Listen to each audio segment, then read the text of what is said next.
related, and also some home ISP stuff.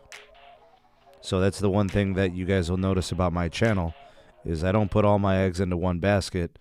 I put all my eggs into like 3 baskets. We do wireless and networking. We do cellular. We do the mobility side. We do fixed wireless, home internet, ISPs, fiber.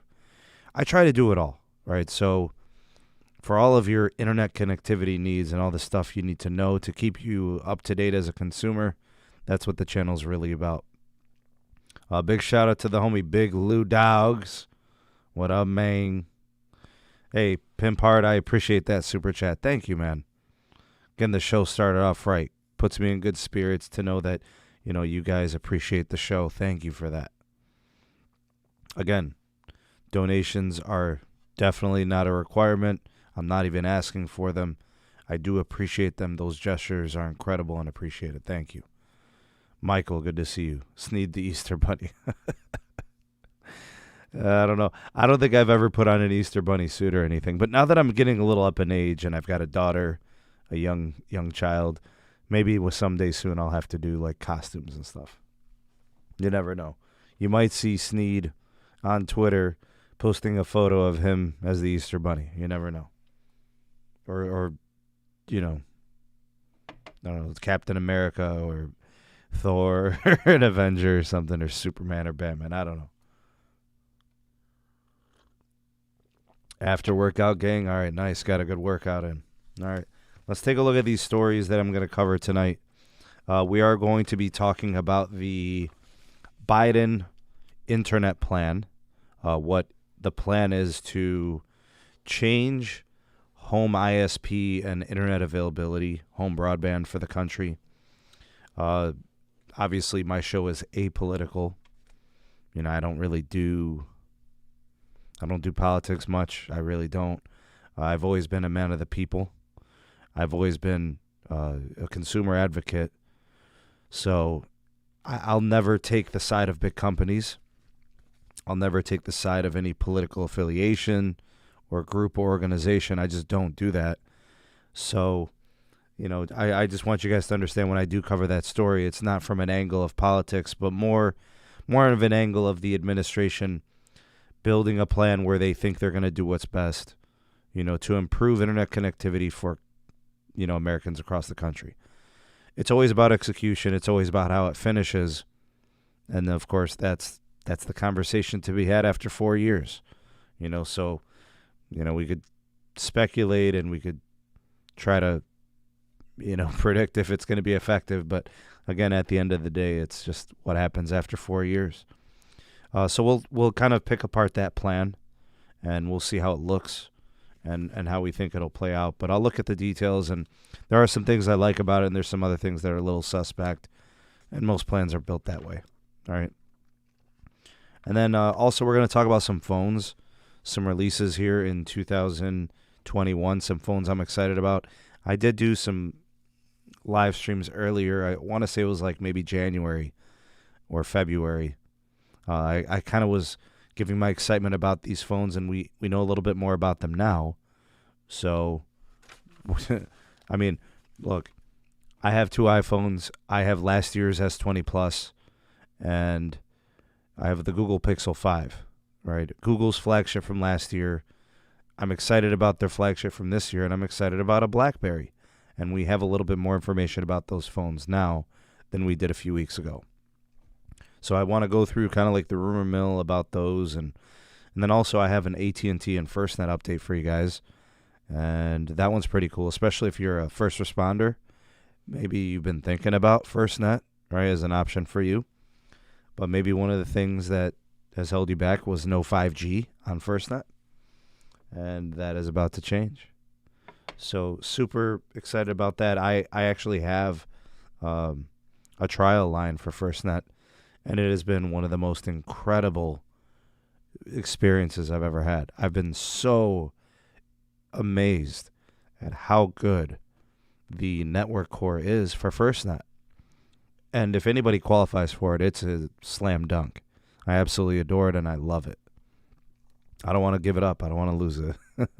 In fact, I would do whatever it takes to keep it, even if it was just on the tablet line, even if it wasn't, as a mobile device line, as a smartphone line, I would take it as a tablet line for my wife, in her iPad Pro.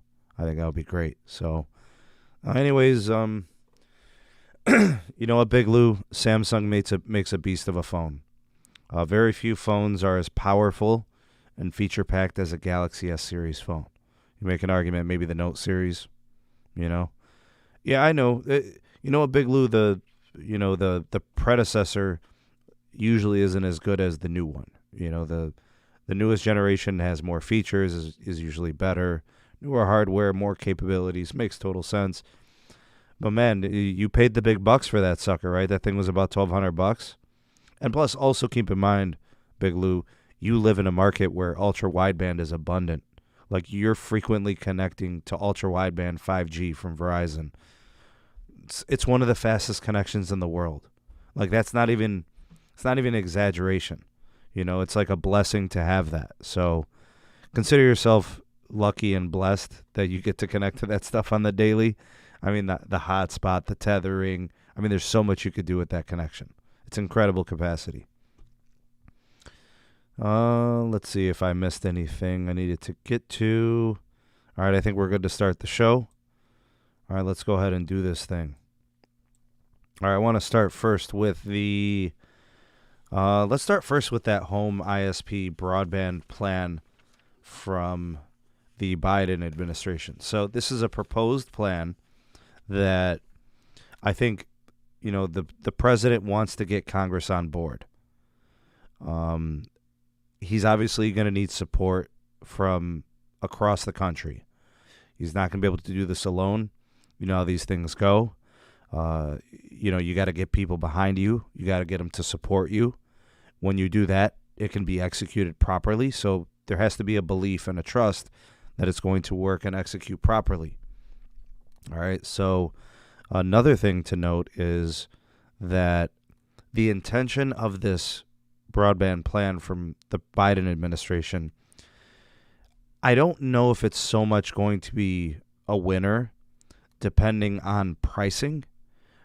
Pricing may be affected positively by this. I think that's a good outcome. We'd like to see people's bills decreasing. For example, Zachary's here, Big Lou's here, Dan is here. If those guys are paying, $70, $80 a month to get fiber and home internet, maybe their bill decreases because of competition.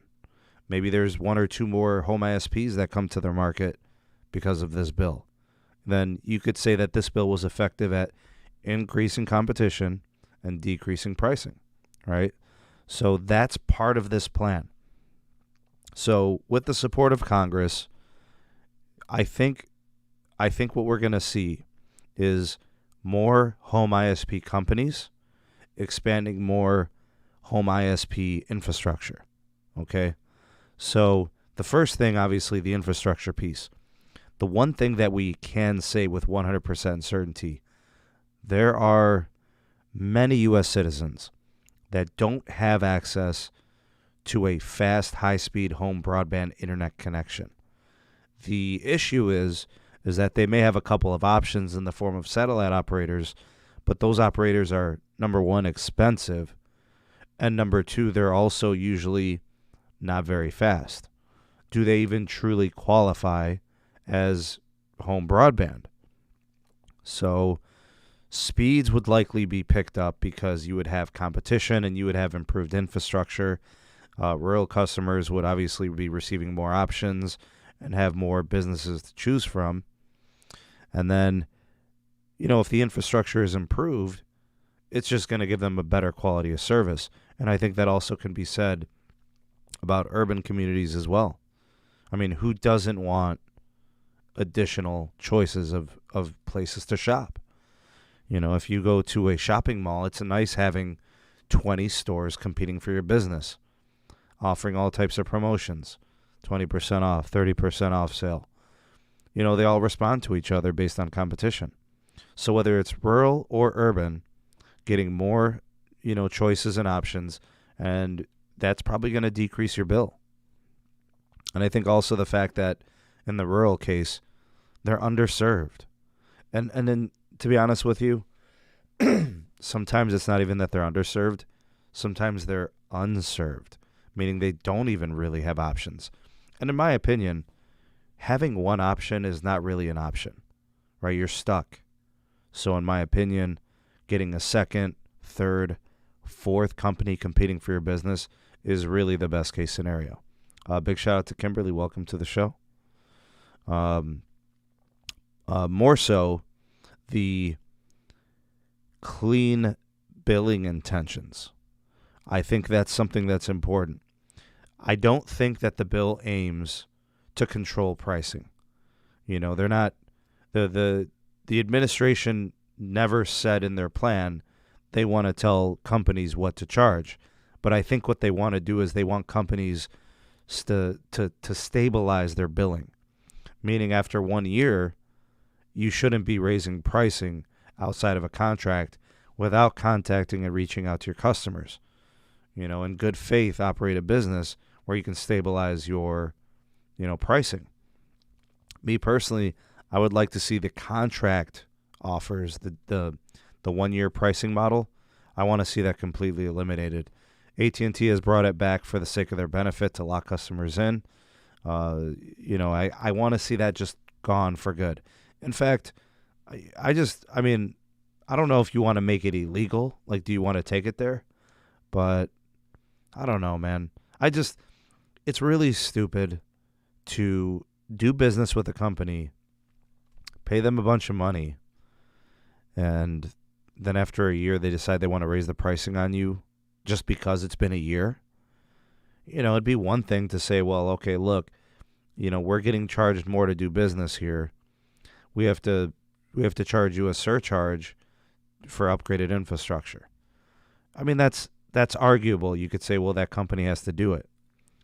But just to raise pricing after a year because they're out of a year contract, it's just unjustifiable. So I'm a big fan of that piece, cleaning up the billing process, not raising pricing just because it's been a year, eliminating contracts and other things like that. So the stabilization of the business operations would be good for me. Yeah, they absolutely love contracts, Zach. It's a pain, bro. They lock people in and they take advantage of them, honestly. The other thing that was mentioned is, obviously with there not being enough competition in certain places, bringing new competitors into the fold. I know that local, regional, and state governments can work together in this to help run the infrastructure required to upgrade these home ISPs and provide better reliability, enhanced network availability, and networking options. I mean, I would like to see more nonprofit organizations operating ISPs. I'm not saying that we shouldn't have private companies running home ISPs. We 100% should have private companies and corporations and LLCs and, publicly traded companies. I want the whole shebang. I want every type of company in the marketplace. Private, public, traded, municipal, the local government, operated, nonprofit. I want the whole thing. I want all of that. And the reason is I think that helps level the playing field. I think what ends up happening is that if you only have one competitor, which is not a competitor, if you only have one company and they're private, they're going to take advantage of that opportunity. I think that's human nature. Oh, there's nobody else to compete with us. We'll just charge $150 a month for our service. Well, that's difficult for some people to afford, and if they don't have options, that's devastating. It's very pricey. Big shout out to my brother Siova. What's up, man? Good to see you, bro. If you have Verizon Fios and you like it and you like the pricing, and that's great. But what if AT&T could also be there? And what if municipal fiber could also be there? Nonprofit, city-owned and operated, just as another competitor. You don't have to get them. You can if you want. You could try them. Maybe you end up liking them and you prefer them. Maybe your neighbor works for them and you want to support that business. You get what I'm saying? It creates jobs. It creates opportunities. So I'm all for it. The infrastructure piece must happen. I think those two things are the most important thing. I feel like the business side with the pricing, it's kind of secondary. Customers can figure things out. The FCC, there's ways to work with that situation. But I think the infrastructure piece has to happen. We need more high level, incredible fiber rolled out throughout the entire country. Private, public, city owned. I want the whole shebang. Right? So, honestly, I think that a stiff and swift penalty for home ISPs that are not, operating in good faith in terms of billing irregularities, that would be good. No contracts, no changes, things of that nature. I think that'll work. I think accelerating the deployment of fiber, that'll work. Infuse new competitors, bringing, new competition to marketplaces. Like in the CLE where I live, I could use a couple more choices. Besides fixed wireless even, not just Verizon home internet, not just T-Mobile home internet. Give me more fiber options. Give me another coax option. I don't know. I just want more choices. When I go to the mall and I see 50 stores, I want to go into each store. I want to shop around. I want to look and see what they got. Maybe something fits my needs better. That's what I want to see. That's what I want. Serve new addresses. Serve new regions. I know Starlink, but we only have one Starlink and it's limited right now. I still think fiber is the answer. Fiber is the end game. Fixed wireless is cool. Satellite is cool. It gets, it gets coverage in places where fiber is not realistic, and it's easier to do from towers and such. But man, I would really love to see that, and I want to see those nonprofits emerge from this. If the Biden administration takes the approach of upgrading infrastructure and infusing competitors, I think they're going to have a winner. I don't need subsidies. I don't need more, deals for, low income. I think those are there. I think we have enough. Unless those have to be modified. I don't know if they do. See, I don't know the policies of those things, so I can't really speak to it. Maybe we need to keep the subsidies we have now. Maybe they need to get better, the subsidies. I don't know. I'll have to look into those things. But I feel like this bill has nothing to do with subsidies for customer pricing, but more it's about competition, and bringing new companies to the forefront and then just expanding the availability of networking. People are working from home now, permanently. There are people that work for Twitter and Google that will never go into Twitter or Google. They're going to always work from home. There are teachers who have not returned to the classroom, students who have not returned to the classroom. They will inevitably, but it goes to show you, should something happen again, there's a regression, whatever, people have to stay home or what, you need it for home. You need it for school. You need it for education. Businesses rely on it more than ever. Very few businesses exist today that can operate without a reliable broadband connection. Whether it's fiber or it's coax, or it's copper or it's fixed wireless, they all have needs. And that's kind of my take on the whole thing. I want to see more reliability, more availability, and just a higher quality product for all citizens across the country. Big shout out to Texas Marine. He said, I have Death Star Uverse in an Xfinity complex. Xfinity is always going out, but Uverse is strong and stable. And the Xfinity is probably faster, probably 5 times faster, maybe 10 times faster, but it doesn't matter. right? You're going with the most reliable. Old Faithful, man. The best ability is availability, and I stand by that. That's the name of the game, right? MPT says, did you see that T-Mobile will be making Google Messages the default on all their Android phones and have partnered with Google to push the Pixel more? I like that. The Pixel phones are great, and I see T-Mobile as a very innovative carrier, right? So it makes sense. Do something innovative with Google, who's a very, very much an aggressive, trailblazing company, right? And they want to obviously push their smartphones. I think that's a good match. I think that works. Yeah, fiber is awesome, Kimberly. Oh, James, I didn't know you were a teacher, man. I quit because students can't teach. I teach autistic kids. And oh, wow. Okay, well, hopefully those things change. You can kind of go back into the classroom. Keon, thanks for the super chat, buddy. Always so generous. Thanks, man.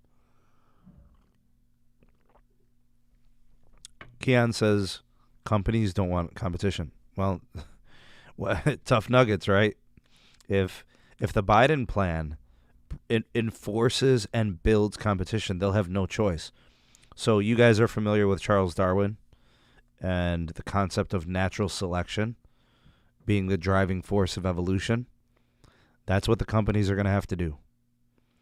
You either adapt and adjust to your environment, or you perish and go extinct. And if home ISPs are unable to deal with that competition, they go extinct. Force the issue. When the going gets tough, the tough get going. Only the strong survive. It's survival of the fittest.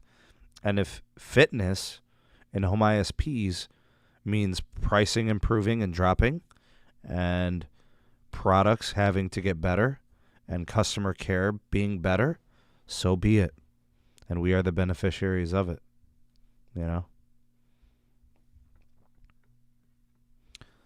I see T-Mobile innovative, and Verizon needs to use Dish for the network. Well, for added coverage, maybe. I mean, they're going to have to convert all what they do to wireless in that case. Yep. Teletherapy is tough, man. You need the human interaction. I understand. Just starting to get 5G in Canada. Yeah, Canada's tough. Terrain, range, like it's a big country, right? There's massive amounts of space in Canada with no cell phone coverage at all. I've looked at coverage maps. In fact, I would say like the top half of Canada has like 10% cellular coverage. It's just, but I mean, there's just nobody out there, right? So like, why would you build coverage?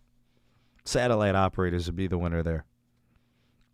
So, like I said in the very beginning, my show is apolitical.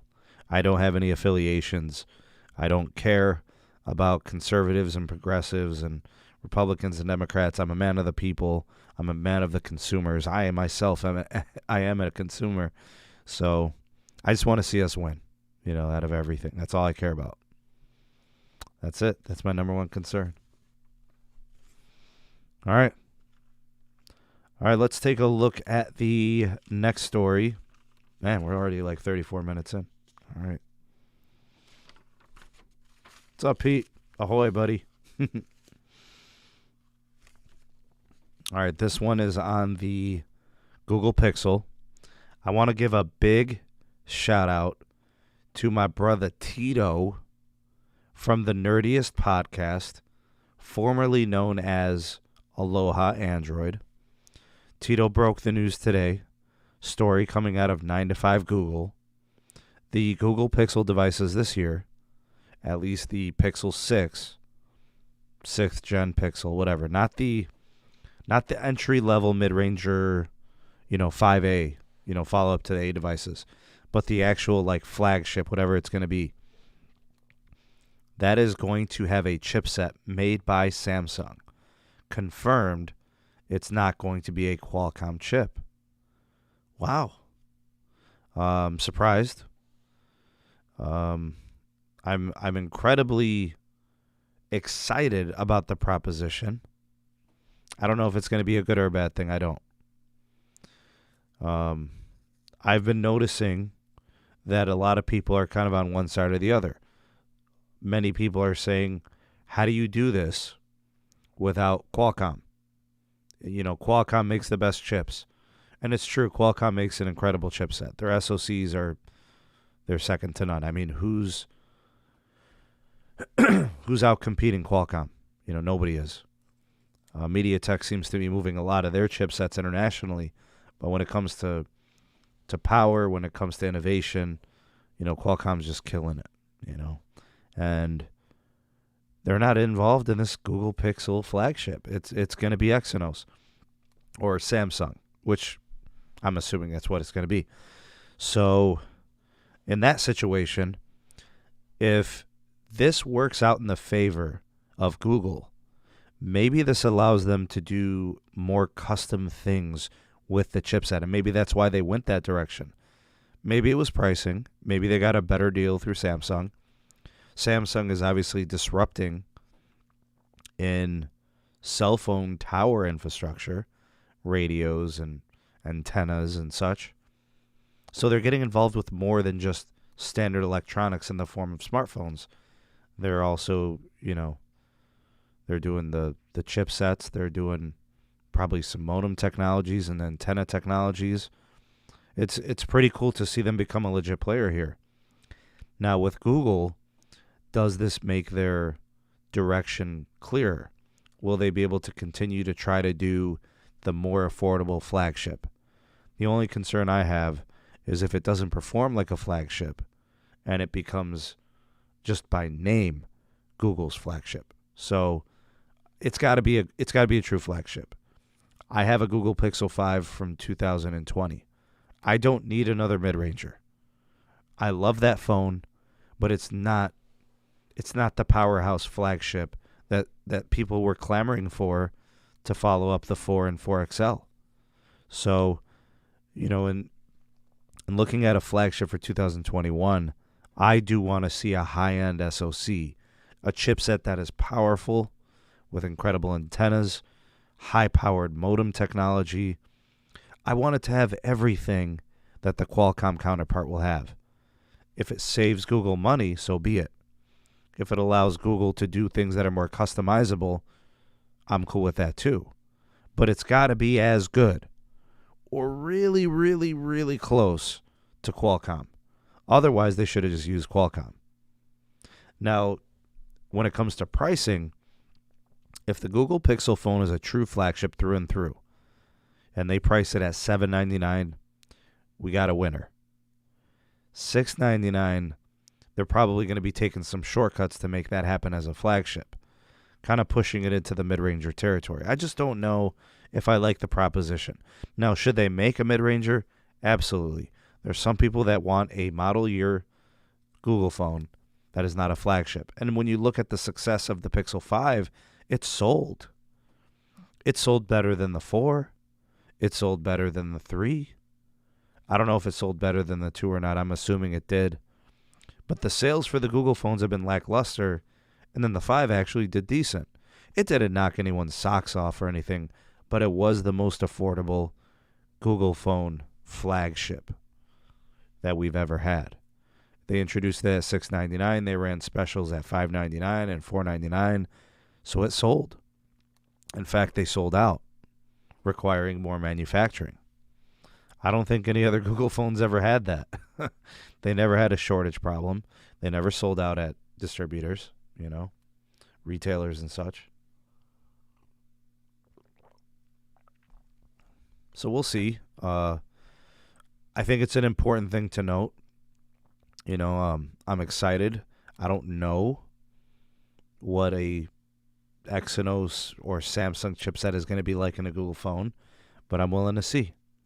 I don't like to get in the way of companies and say, "Oh, I'm not buying it. It's got this flag. It's got this processor." I'm not going to be that guy. I'm going to wait for it. I'm going to get a hold of it because, in my opinion, Google phones are the best. They are so good. The software experience, the interface, the updates, frequent and consistent, and extended. Right? You get them all the time, every month, for basically 3 or 4 years. Security patches, OS updates. It's great. The support, the integration into Google. If you're like me and your work requires you to use Google Drive and Google Docs and Sheets and Notes and stuff, it's a great way to go. A Google phone gets you covered, and a great camera. The video's decent. The photography is second to none, in my opinion. It's a great phone. I do hope that it has a big battery. I will say that the Google Pixel 5 battery is pretty good. I think because they used more of a mid-range chipset that wasn't as demanding on the battery life. So that was pretty nice. But we'll see what the flagship ends up being. But I am excited about it. This gets my hopes up in that I think they're finding a way to save money to offer a flagship but keep the price down just a smidge. I think $799 is kind of going to be their sweet spot. If they can get it to $749, man, that would be cool, bro. A Google Pixel 6. I would like to see an XL, though. I would like to see a larger model phone with a big, beautiful display, with a high refresh rate, a big battery. I would love to see that. I would pay $100 more for the XL than the regular 6, right, or whatever they end up calling it. Hopefully they do that. Or maybe they do like the same thing as last year where the AXL or whatever is the bigger phone. I don't know. We'll see. We shall see. Let me follow up that story. Oh, big shout out to Tito. Thanks for coming through, Tito. We were talking about how you kind of broke the story there in the YouTube world. We're excited about the Google Pixel 6, man. And thanks for doing that stream. Appreciate you. Let's talk a little bit about the BlackBerry for 2021. Okay, so I'm always excited about the Google phones every year, but there's a special place for this year's BlackBerry because it's been 3 years since we had a BlackBerry, and I loved that BlackBerry. All right, so that BlackBerry was the 2018 BlackBerry Key 2 LE. We haven't seen one since. They don't sell. And it's a niche product, and not everybody likes them, and not everybody cares about them. But I do. And the reason I care about them is because they're unique, they're different, they're secure, and they're functional. I'm 37 years old. I like things that are not only unique, but also utilitarian. And that's what BlackBerries have always been. They offer something that no other company can offer. And honestly, their security, and there's some other reasons why, they're just incredible products. Gene, it's really all about the model. I mean, I had some incredible BlackBerries, and I had a couple that weren't great. The BlackBerry device for 2021 is most definitely going to be a 5G variant. It is not going to be LTE only. Expect all LTE and 5G upgrades, the whole slew of cellular bands and all that. But it's most definitely going to be a 5G phone. Now, in terms of pricing, I have no clue. In terms of specs, I don't really know. But we do have some news as it pertains to the manufacturing process and when we could expect the phone. All right. The most important thing about this BlackBerry is going to be how they integrate and utilize the keyboard. If they go physical keyboard, which that's what we're assuming, that's what a BlackBerry does, is it going to be chunky? Is it going to be just right? Is it going to have unique features that make that keyboard serve more than just a single purpose of just standard typing? I think they have a chance to resurrect the keyboard the physical keyboard as a viable tool, enhancing the value proposition and productivity of the device. So with this BlackBerry refresh, the keyboard is everything. All the other stuff is ancillary. In my opinion, it doesn't need the greatest camera. It doesn't need to be the flashiest. It doesn't need to look like, like a Samsung Galaxy with this beautiful design or whatever, the iPhone. It needs to be a BlackBerry. Through and through, it's DNA BlackBerry. Now, the last BlackBerries were made by a company called TCL. This model that's going to be built for BlackBerry will not be made by TCL, which I'm happy. I don't like TCL. I'm glad it's not them. The company that will be building and designing this is a company known as Onward Mobility. They'll be working with Foxconn to accomplish the task of creating and developing it and then building it. Hardware-wise, I obviously emphasized the physical keyboard, but I think the design should be of high quality. I think it should show durability. Should not be using plastic parts. I would love to see metal construction, rubberized and silicon-based construction, to give it that rugged durability for the accidental occasional drop, the tossing around, the pushing around. I don't want it to wear out. I want it to be tough and rugged, but I also want it to look like a BlackBerry, which in my opinion does have some elegance. But it needs to remain utilitarian through and through. I would like to see it with like steel rails. I would like to some modernized elements to it. You know what I mean? In terms of the keyboard being slide out, Chucky brings it up. If it's got a good design, I'm with it. Right, to save the real estate of the size of the phone, let it kind of retract and slide in and out. That would be cool. If a permanent keyboard at a certain location with a smaller screen works better, maybe they make two devices. I don't know, but it's all about execution. How does it look? What's the total package? What does the rendition of the keyboard look like and perform? So we shall see. Texas Marine with the $4.99 super chat. Thank you. Give a physical keyboard like the Passport and 5G and take my money. That's what I'm saying. I'm dying for the new generation Passport. I loved the BlackBerry Passport. I loved my BlackBerry Bold. I had a Curve. I had both Storms, the Storm 1, the Storm 2. I loved my BlackBerries. I didn't have a Priv. I held off because the Priv at the time was really expensive.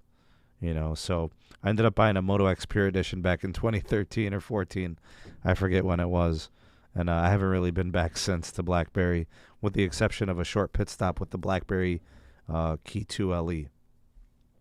Yeah, Band 14 would be crucial. FirstNet, right? Exactly. AT&T support. In terms of pricing, I don't know, guys. It's going to be priced premium.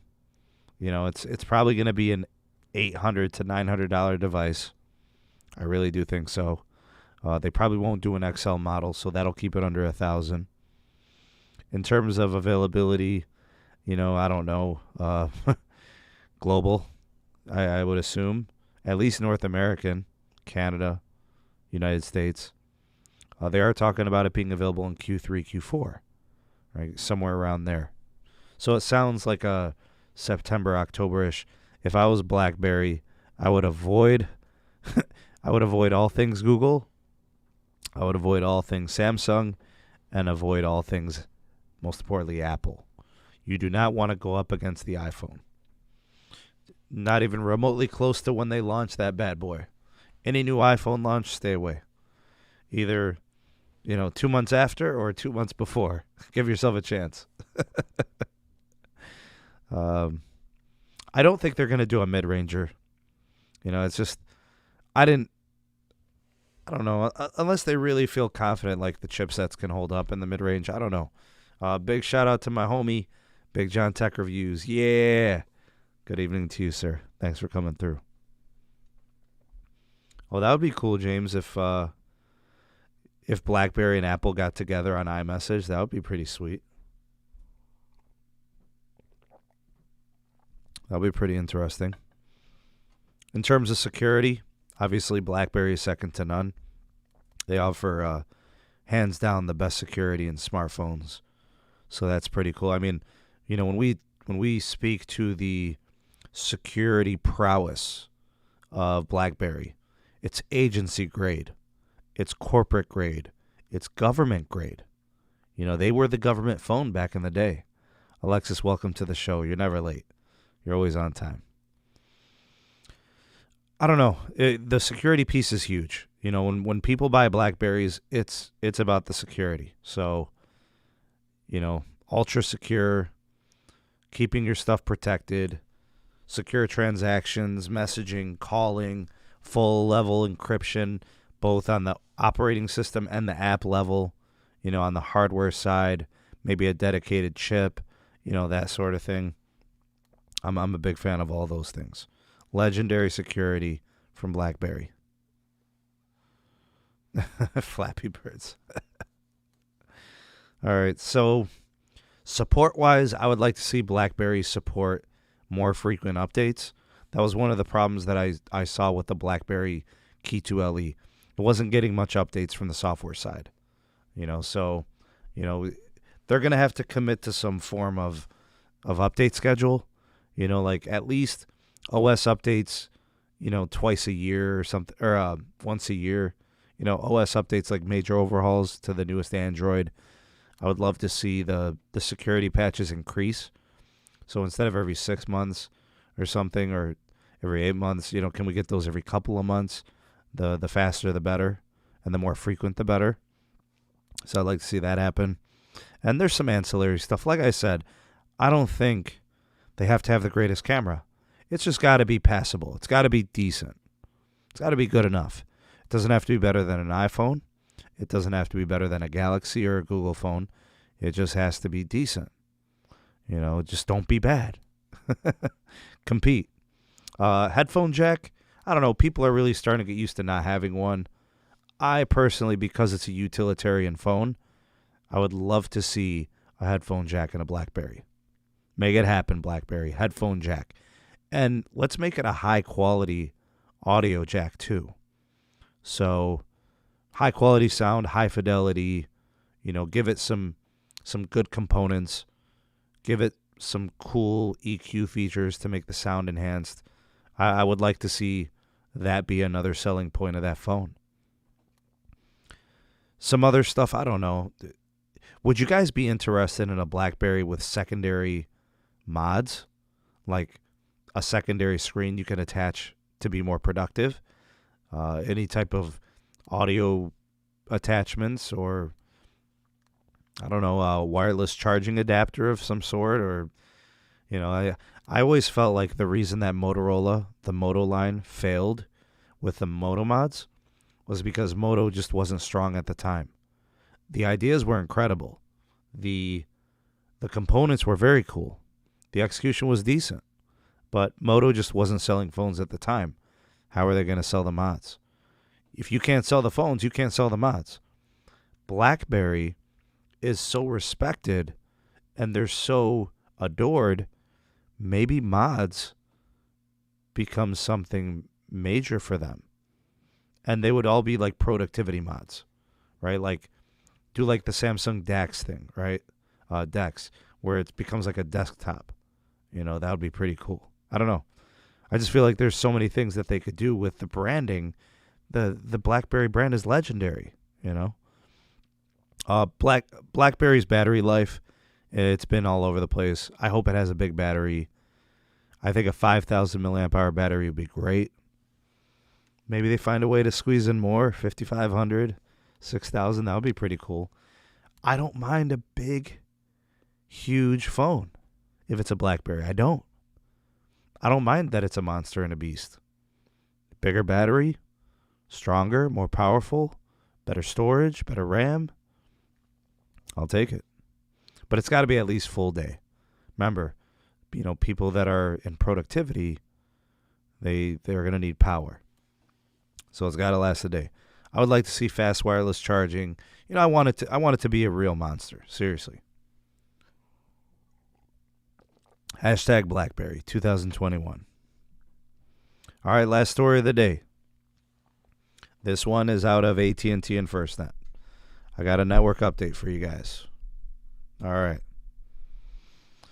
AT&T and FirstNet, this network update, we have added accessibility to the nation's first responder network. Story from Monica Alvin over on fiercewireless.com. The first piece to the story is FirstNet by AT&T will be getting 5G Plus.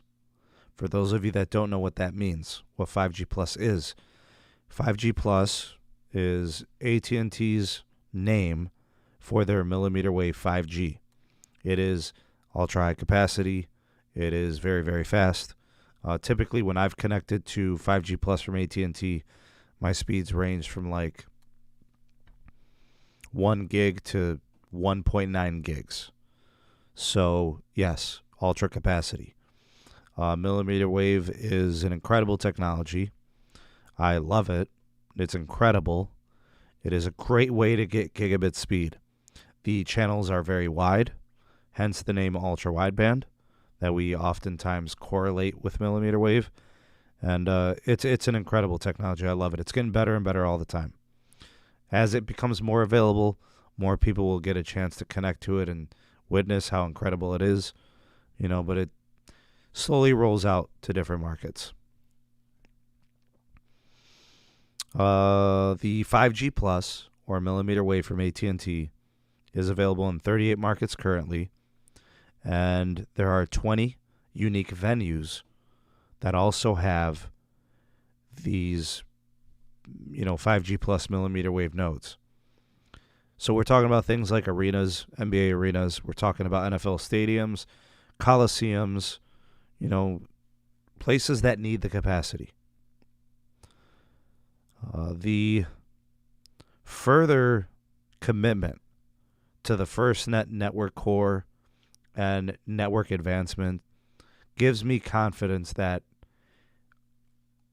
I will say that if you qualify for FirstNet, you should get it. If you are a FirstNet if you're a first responder, you need to try FirstNet. It is absolutely tremendous.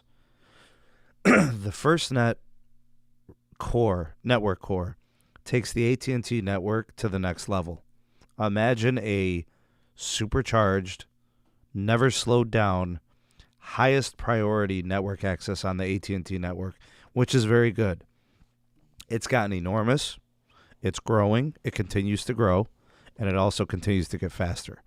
It's great. I've loved my usage of FirstNet. I don't want to give it up. I really don't. And I hope I don't have to.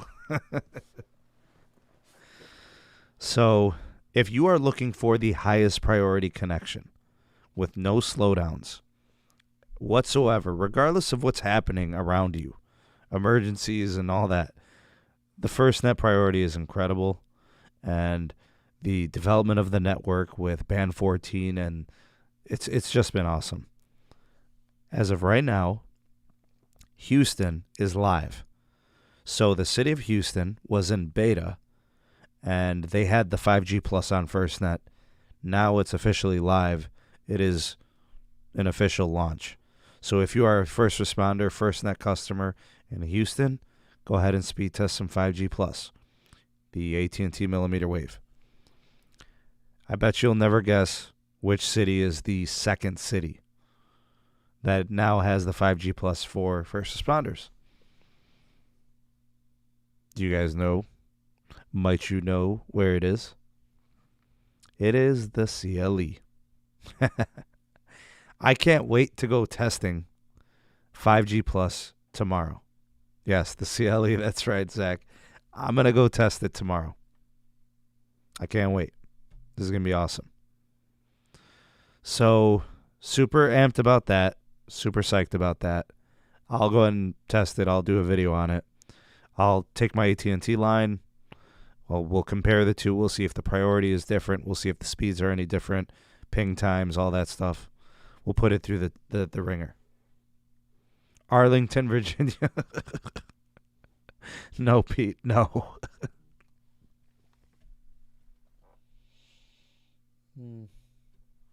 And Pete mentions, how about the FirstNet BlackBerry? I think that's the move, man. I think that's the combo. Or a Google phone. on FirstNet has been, I mean, as long as it's got band 14, right? Nick says, I'm hating Toledo. We have nothing. Hopefully some upgrades are coming your way. Big shout out to Thomas.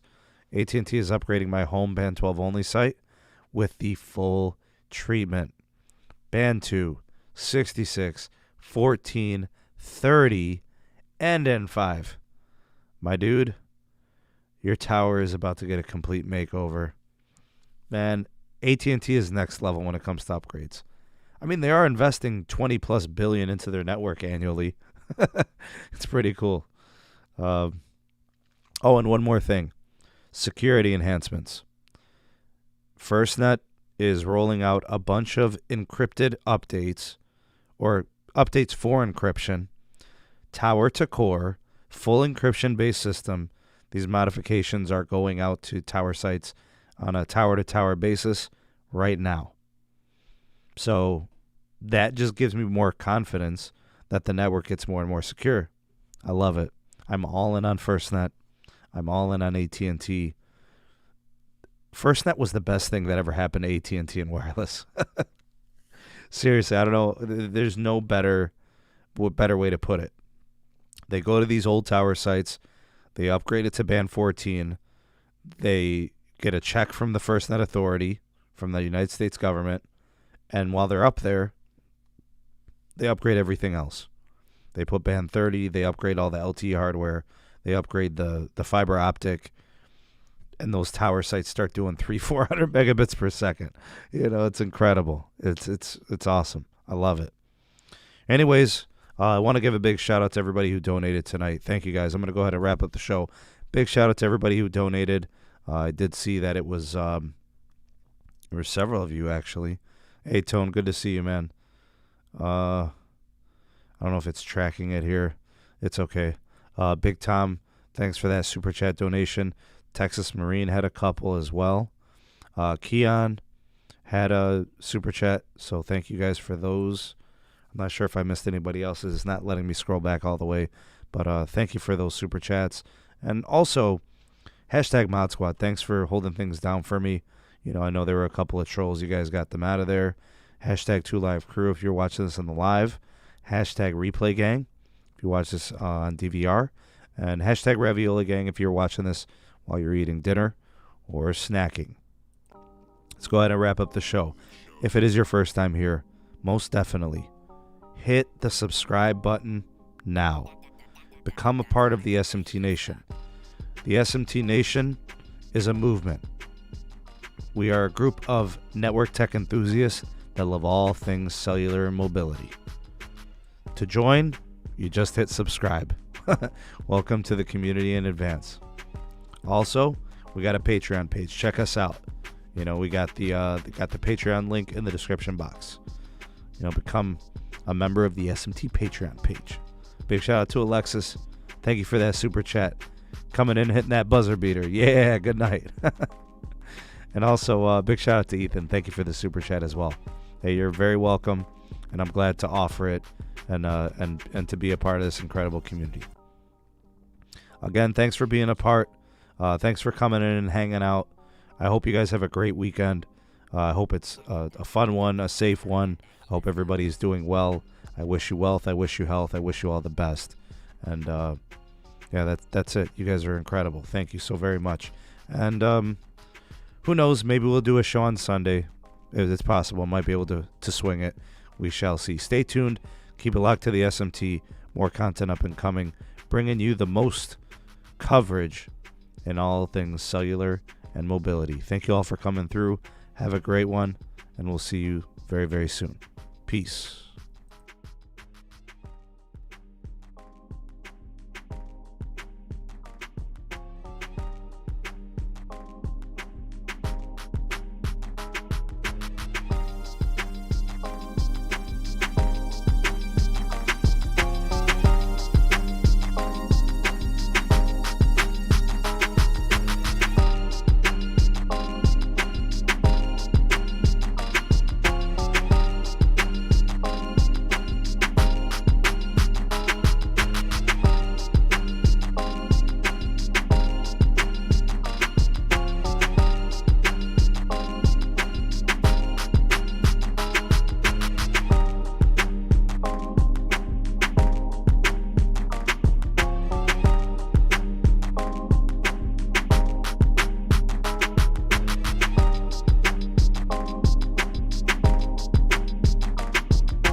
And of course, if you hung around this long and you're still here, it could only be for one thing. And I know what it is. Yeah.